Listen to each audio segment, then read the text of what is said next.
भुगतान करना होगा। इनकम मजदूरी छठी से भुगतान करना होगा। सिस्टम नहीं चलेगा, सिस्टम रद्द करो, सिस्टम रद्द करो, देना होगा। दोस्तों नमस्कार, बहुत स्वागत आपका चौकस भारत में। मैं आपका दोस्त ब्रजेश। देख रहे होंगे यहाँ पर अस्पताल से जुड़े हुए लोग धरना पर बैठ गए। क्या कुछ कारण है ये तो हम जानेंगे, लेकिन उससे पहले हम आपको बता दें कि बिहार सरकार के अस्पतालों में काम करने वाली ये महिलाएं हैं जो आज गर्दनी बाग में धरना और प्रदर्शन कर रही हैं। दरअसल इनके ये एएनएम हैं और इनके कई ऐसे मसले हैं जो अब स्पष्ट खुल के सामने आने लगे हैं। दरअसल इनके साथ हमेशा जो हो रहा है इसके बाबत ये आज यहाँ पर बैठे हैं धरना प्रदर्शन पर। क्या हो रहा है, कैसे ये परेशानियों का सामना कर रही हैं, हम इन्हीं से बात करते हैं और उसके बाद फिर हम इस पर जो इनके अध्यक्ष हैं, जो इनके कर्ता धर्ता हैं, सूत्रधार हैं, हम उनसे भी बातचीत करेंगे। तो बिहार चिकित्सा एवं जन स्वास्थ्य कर्मचारी संघ के महिला जो जिला अध्यक्ष हैं कल्पना सिन्हा जी, वो आज बातचीत करेंगे।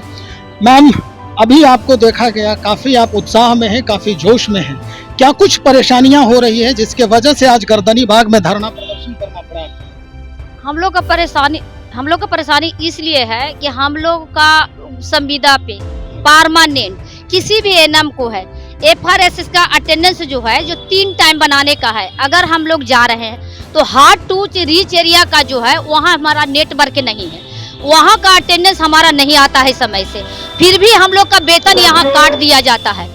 दूसरी चीज है कि उसके चलते हम लोग का वेतन होता है, शोकॉज होता है।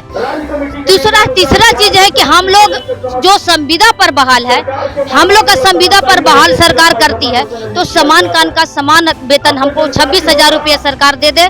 और दूसरी चीज है कि इसको बंद करके जो अटेंडेंस हम लोग का 3 टाइम है उसको सरकार बंद करे और हम लोग का जो है कि वेतन 11,000 रुपया देता है।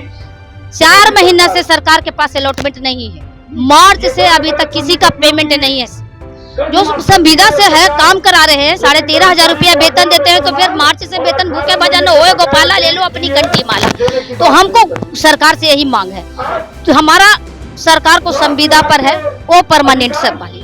सरकार ने लॉलीपॉप दिखा दिया, पेपर में दे दिया कि हमने इतना बहाली करने जा रहे हैं, लेकिन बहाली नहीं है वो हमारी मतलब कि पारदर्शिता खाली देखा गया है।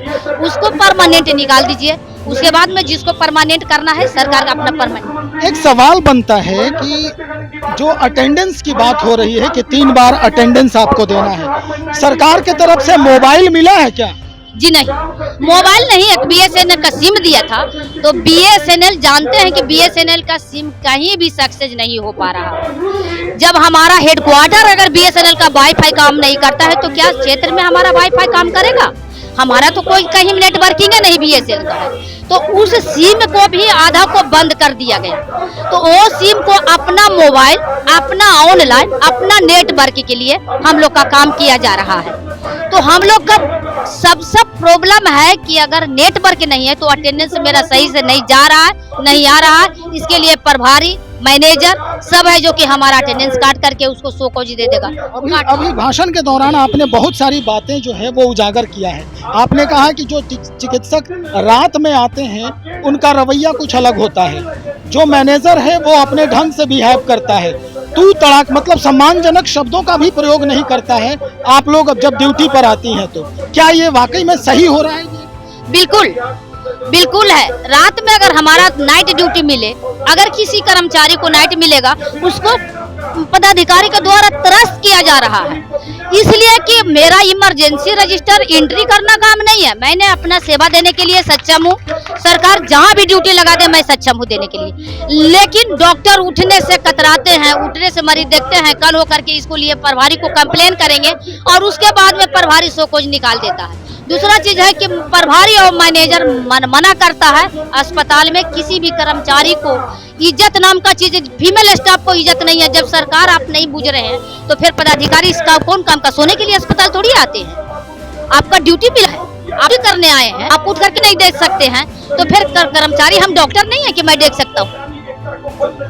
तो ये थी कल्पना सिन्हा जी जो स्पष्ट कर दिया है। बात करते करते इन्होंने कई अंदर की बातें जो है वो साझा किया है। तो यहाँ पर बैठे जो धरना प्रदर्शन पर कुछ लोग हैं उनसे भी हम बातचीत कर लेते हैं कि भाई इन लोगों के मन में क्या कुछ चल रहा है। ये सच है कि आप लोगों के साथ परेशानी या जाती होती है? जी हाँ, हम लोग के साथ परेशानी तो हो ही रही है, क्योंकि हम लोग को पहली बात है कि काम का प्रेशर दिया जा रहा है, और दूसरी में है कि अटेंडेंस बनाने के लिए बोला जा रहा है कि 3 टाइम अटेंडेंस बनाना है। तो 3 टाइम हम लोग अटेंडेंस कैसे बनाएंगे? अरे एक बार आने वक्त कहिएगा तो हमारे वक्त बना, लेकिन हम लोग अटेंडेंस बनाएंगे ही नहीं जब तक हम लोग को परमानेंट नहीं करेगा, जब तक अपने अटेंडेंस नहीं बनाएंगे। हम लोग को जाना पड़ता है, ऑटो के लिए वेट किया जाता है, ऑटो से जाते हैं फिर 5-6 किलोमीटर हम लोग को बुलते जाना पड़ता है, तो हम लोग कैसे अटेंडेंस बनाएंगे? जाने में तो भी परेशानी होती है। अभी बारिश हो रही है, क्या करेंगे अब? क्या है आप आगे का यही है काम कि हम लोग को समान काम समान वेतन चाहिए और हम लोग को परमानेंट करें। अगर परमानेंट नहीं होता है तो क्या करना है? नहीं काम करेंगे, छोड़ देंगे, रिजाइन डाल देंगे। रिजाइन मरना कबूल है, लेकिन हम काम नहीं करेंगे, नहीं करेंगे। ये सबकी बात है। तो भाई स्पष्ट हो चुका है कि जब ये इनकी बात सरकार नहीं मानेगी, स्वास्थ्य विभाग नहीं मानेगा, तो फिर ये इतने जो लोग यहाँ पर बैठे हैं ये एक एक करके सरकार को अपना इस्तीफा सौंपते नजर आएंगे। देखना ये होगा कि सरकार के यहाँ पहले से ही चिकित्सा के क्षेत्र में जो हैंड्स हैं यानी जो कर्मचारी हैं उसकी कमी है। बहाली जो है परमानेंट निकाला नहीं जा रहा है और ऊपर से ये इस्तीफा की बात करते नजर आ रहे हैं। तो चलिए देखते हैं क्या इनके लिए जो वर्तमान सरकार है कुछ सोचती है या फिर इनका इस्तीफा मंजूर करती है। बने रहिए हमारे साथ, हम और भी खबरों को बहुत जल्द ला रहे हैं। बहुत शुक्रिया।